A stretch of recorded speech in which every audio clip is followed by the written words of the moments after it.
Really glad to be a part of the Downtown Los Angeles Film Festival. My name is Chris Hansen. The title of the film that I have that will be screening at the festival is Blur Circle.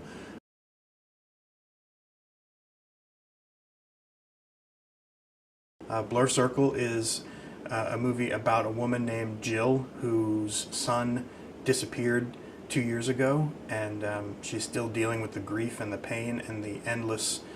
search that she can't give up on in trying to find him. The movie is really about how we deal with grief and how people's lives sometimes need an interruption to get back on track.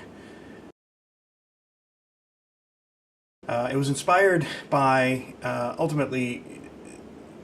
I had come up with this character of Jill and written a backstory for her and was trying to figure out what her story was, what was the story that I wanted to tell. And that character biography I handed off to the producer of the film, who's also the screenwriter, Brian Elliott, and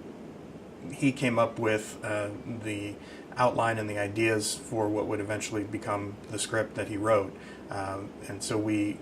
collaborated on some of those ideas as he would write it.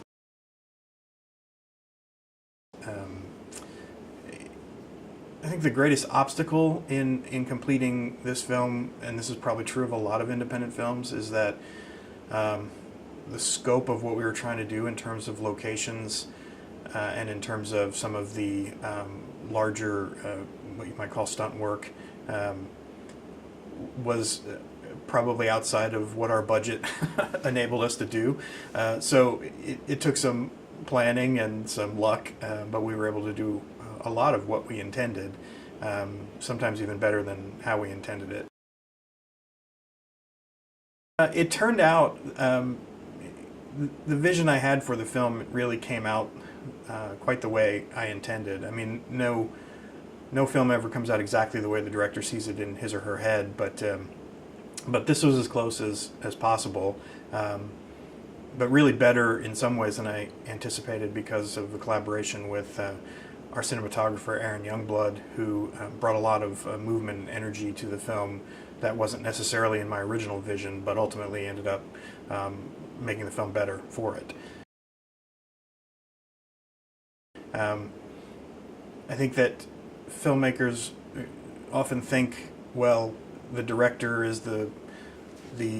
visionary and the auteur, and while certainly it's true that the buck stops with the director in terms of making the final decisions, especially on an independent film, I've found with all the films that I've made that the more I openly collaborate with the other artists involved, the actors, cinematographers, if there's a writer, separate from the director, that those people bring so much more to the process than I can bring just on my own. So I think the best advice I would give is to look for ways to bring people aboard who are going to bring something more to your project, who are going to add to it, not just do what you ask them to do.